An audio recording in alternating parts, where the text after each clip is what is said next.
ইয়ো guys, কি অবস্থা আপনাদের? আশা করি আপনারা সবাই ভালো আছেন। আমিও ভালো আছি। আসলে চ্যানেলটা যখন শুরু করি তখন ভাবছিলাম যে রেগুলার ভিডিও আপলোড দেবো, কিন্তু কথা হচ্ছে যে তেলের যে অবস্থা, তেলের জন্য তো ভিডিও তো আপলোড দূরস্থান, গাড়ি বাইর করতেই ভয় লাগে। এই জন্য হচ্ছে ভিডিও প্রত্যেকদিন আপলোড দিতে পারি না, আর কি বানাতে পারি না। ভিডিও না বানাইলে কেমন আপলোড দেবো বলেন? তো অনেকদিন পরে আজকে এক জায়গায় তেল পাইছিলাম একটু, ওরা ভাবলাম যে ঘোরাফেরা করি না, হচ্ছে ভিডিও একটা বানাই নিয়েছি যাতে আপলোড দিই, নাহলে আপনারা আবার ভুলে যাবেন আমারে। সেদিনকে ওই রোডে আসছিলাম, এসে হচ্ছে ভিডিও বানাইছিলাম, কিন্তু দুঃখের বিষয় হচ্ছে ভিডিওর মধ্যে হচ্ছে ভয়েস আসে নাই, যার ফলে হচ্ছে ভিডিও এভাবে করতে পারি নাই, মানে আপলোড করতে পারি নাই। জাস্ট রিলস হিসেবে মানে দুই একটা ভিডিও আপলোড করা হয়েছে, এছাড়া হচ্ছে ভিডিও আর আপলোড করি নাই। তো আসলে প্রথম প্রথম ভিডিও টপিকও খুঁজে পাই না, যার ফলে হচ্ছে ভিডিও তারপরে লাইকে আছি, দেখি আপনাদের ভালোবাসা পাই কিনা।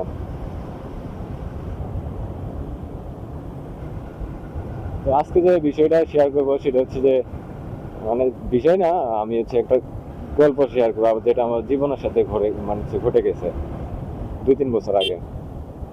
একটু ভূতের গল্প, আপনারা কেউ আর ভয়টা পায় না, লাস্টে মজা আছে আবার। তো আমি হচ্ছে যে পড়ালেখা তো করি ময়মনসিং নাসিরাবাদ কলেজে, অনার্স এবার থার্ড ইয়ারে। তো তখন হচ্ছে যে নতুন নতুন আমি হচ্ছে ময়মনসিং থাকি। আমার রুমমেট হচ্ছে বেশি একটা থাকে না, মানে আমি আমার আর একটা ফ্রেন্ড এলাকার ফ্রেন্ড।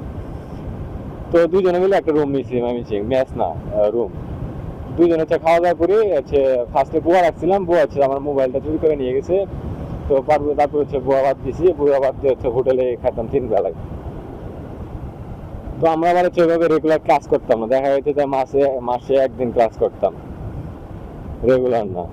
তো আমার ফ্রেন্ড ওইটা আবার হচ্ছে গিটারিস্ট ছিল, তো ওই হচ্ছে প্রোগ্রাম থাকতো বেশি, তো হচ্ছে ওইখানে থাকতো না। আবার হচ্ছে আমারও একা থাকতে বেশি ভালো লাগতো, মানে রুমে একা থাকতে আলাদা একটা তৃপ্তি পাওয়া যেত। তো যার ফলে ওই বাসায় থাকলে পরে আমার প্যারা প্যারা হইতো না। ওই মান্থলির মধ্যে দেখা যেত যে 1 মাসের মধ্যে 5 থেকে 7 দিন থাকতো জাস্ট। তো এরকম ভাবে ওর একদিন প্রোগ্রাম ছিল, তো ইলেকট্রিক যে গিটারটা ছিল ওটা নিয়ে গেছিল, আর একটা যে হাতের গিটারটা আছে মানে কারেন্ট ছাড়া যেটা চলে, যেটা সচরাচর সব জায়গায় বাজানো যায়, তো ওইটাই আমার রুমে রেখে গেছে। সবসময় রেখে যায়, ওটা রুমে থাকে। তো সেদিন হচ্ছে আমি আবার রাত জাগে তো একটু বেশি, তো আর এটা 3টার দিকে হচ্ছে করতেছিলাম, মোবাইল টোবাইল রাইখা মানে হচ্ছে মাত্র ঘুমানোর চেষ্টা। তো কেবলই মনে হচ্ছে মাত্রই মনে হয় ঘুমটা ধরবো আমার। এই অবস্থা হয়েছে কি যে, মানে ঘুম ধরবা গেলে এই অবস্থায় হঠাৎ করে হচ্ছে গিটারের সাউন্ড আসতেছে আমার রুমে। এই যে আমার গায়ের পোষণ তারা যেতেছে, এই কথা আবার মনে পড়ার পরে। তো টপিকে আসি, মানে হঠাৎ করে গিটারের সাউন্ড বাজতেছে। তো আমি তখন তোরা পাত্তা দিলাম না, আমি কিন্তু তখন আমার হচ্ছে ভূত টুট দেখে ভয়টা পেতাম না। তো হুট করে এই গিটারের সাউন্ড আসতেছে, আমি ভাবছি এটা মনের ভুল, পরে পাত্তা দিইনি। তো পাত্তা না দিয়ে আবার হচ্ছে যে ঘুমানোর চেষ্টা করতেছি, না দেখি একটু পরে ভালোই ভালোই সাউন্ড আসতেছে গিটারের। তখন একটুটা কাজ করতেছে, মানে একটুটা ভয় কাজ করতেছে, ওই লেভেলে ভয় না। তো তারপরে দেখলাম যে গিটার তো কোনো সাউন্ড, মানে হচ্ছে লাইটের ইরিশ করে লাইট জ্বালাইছি, জ্বালাই দেখি না গিটার তো ঠিকঠাকই আছে, কোনো নাই, মানে তারা নড়তেছে না, কিছু নড়তেছে না। তো ওইভাবে লাইট জ্বালায় তারপরে আবার ঘুমানোর চেষ্টা করলাম। তারপরে হচ্ছে যে ওই দিন আর হচ্ছে হয় নাই, মানে আর গিটারের সাউন্ড পাইনি। তো তারপরে দিন করছি আবার, মানে ওটা তো আমি ভুলেই গেছি, এই দিন আমি ভাবছি তো মনের ভুলি।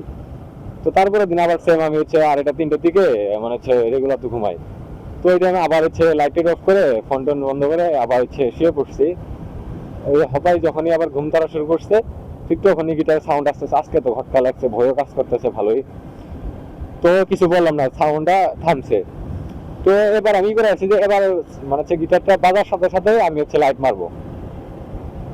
তো গিটারটা মানে হচ্ছে আবার বাজতেছে, বাজার পরে দেখতেছি যে এবারও মানে সাউন্ডটা ভালোই আসতেছে। তখন হচ্ছে আমি তো রুমে একলা, আর আমি হচ্ছে নিচতলা থাকতাম, তো আশেপাশে তো রাত্র থেকে ডাকলে আসতো না। তো গিটারটা নিয়ে আমি হচ্ছে যে কিচেন রুম আছিল, কিচেন রুমে হচ্ছে রাইখা দিছি যায়। তো রাইখা দেওয়ার পরে আবার আসছি। তো আসার পরে হচ্ছে ওই যে আমার ফ্রেন্ডের ফোন দিছি, ওই ফ্রেন্ডের ফোন দিয়ে এসে বলতেছি হচ্ছে বিশ্বাস করতেছে না, আমার ভয় কাজ করতেছে। পরে গিটার উঠে হচ্ছে ওই অবস্থায় রাইখা ওই দিনেও ঘুমাই গেলাম, কোনো সমস্যা হলো না।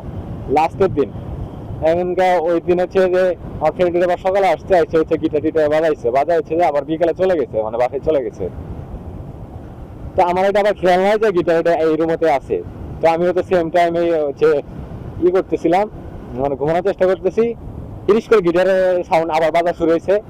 তো লাইট মারার সাথে সাথে মোবাইলে টর্চ লাইট জ্বালাইছি, জ্বালা দিয়ে গিটার তাল নড়তেছে। আমার তো দেখে মাথা হ্যাং যে কি এমনি কি, মানে ব্যাপক একটা ভয় পাইলাম।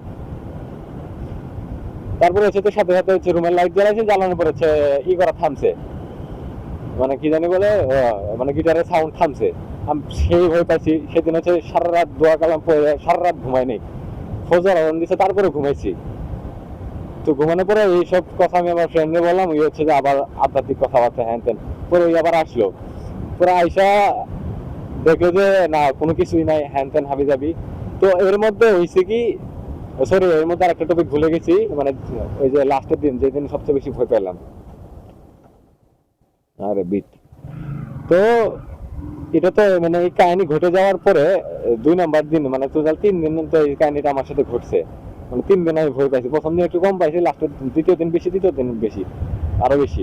তো দ্বিতীয় দিনের দিন কি হয়েছে যে গিটারের যে সাউন্ডটা, ওই সাউন্ডটা শোনার পরে আমি যে গিটারটা ওই পাশে রেখে আসলাম। তো রেখে আসার পরে শোয়ার সাথে সাথে আমার কিন্তু ওই যে এলাকায় যে বুবা ধরার যে বলে বিষয়টা, তো এটা কিন্তু হচ্ছে যে আমার কোনো সময় ধরে নাই। তো গিটারটা রেখে আসার পরে আমি যখন মাত্র ঘুমাই গেছি, এই অবস্থায় আমার কাছে কেমন জানি ফিল হইলো যে কেউ একটা কালো একটা ছায়া এসে আমার হচ্ছে বুকের মধ্যে বসলো। বসার সাথে সাথে আমি হচ্ছে যে আর নড়াচড়া কোনো কিছু করতে পারতেছি না, ডাকাডাকি করতেছি, কথাবার্তা কিছু করা যাইতেছি না। তবে আমার খালি তখন আমি দোয়া পড়তেছি, দোয়া পড়তে পড়তে আমার খালি এইটুকু স্মরণ হইলো যে মানে আমি আস্তে আস্তে দোয়া পড়তে পড়তে আমার হাতটা মানে আমার বেডটা আবার ছিল গ্রিলের সাথেই। তো আমার কাছে গেলে একটু ফিল হলো যে আমি আস্তে আস্তে আমি হাতটা গ্রিলের দিক দিচ্ছি, গ্রিলের দিক দিয়ে সাথে সারে গেছে। তো সেদিন হচ্ছে আমি সাথে সাথে মানে ওই দিনে কিন্তু আমি ঘুমাই নাই, দোয়া কালাম পরে হচ্ছে সারা জায়গায় ছিলাম। তো লাস্টের দিন যখন দেখলাম যে আসলে তার নড়তেছে, পরে তাই সে বললাম। তো পরে আসার পরে আমি আর হয়েছে আমি সিঙ্গারপুর থেকে আর একলা থাকি না, আর এই জিনিসটা উন্মোচন আমি ওইভাবে করতে পারিনি, এখন পর্যন্ত করতে পারি নাই। আর এখন পর্যন্ত হচ্ছে আমি ময়মনসিং গিয়ে একলা থাকি না, মানে আমার ফ্রেন্ড ছাড়া রাস্তা এটাই, রাস্তা এটাই। তো এখন পর্যন্ত আমি হচ্ছে আমার ফ্রেন্ড ছাড়া ময়মনসিং যাই না, ওও যায় না আমিও যাই না। এটা হচ্ছে যে আমার জীবনের সবচেয়ে ভয়ঙ্কর ঘটনা। এরপরে আরো ভয় টয় পাইছি ঠিক আছে, কিন্তু ওই দিনই আমি ফার্স্ট। তারপরে থেকেই আমার হচ্ছে যে বুবা ধরার অভ্যাস শুরু হইলো। আমি এখন যদি একলা থাকি, একলা যদিও থাকি আমি রেগুলারই বাড়িতে, মানে দোয়া গেলাম পরে শুতলে পরে হয় না, বুবা টোবা ধরে না। কিন্তু এমনি যদি ভুলবশত যদি দোয়াটা না পড়ে তাহলে আমার হচ্ছে আবার বুবা বুবা ধরে। আর হচ্ছে পরে হচ্ছে আমি ইউটিউবে বিভিন্ন ভিডিও ঘাটাঘাটি করছি, ঘাটাঘাটি করে দেখছি যে এটা অ্যাকচুয়ালি হচ্ছে বুবা না, এটা হচ্ছে সাইন্টিফিকলি এটাতে বলে হচ্ছে ওই যে মানে তখন হচ্ছে যে আমাদের শরীর ঘুমায় জায়গা কিন্তু ব্রেনটা জায়গা থাকে, যার ফলে হচ্ছে যে এই সিনটা আমাদের সাথে ঘটে।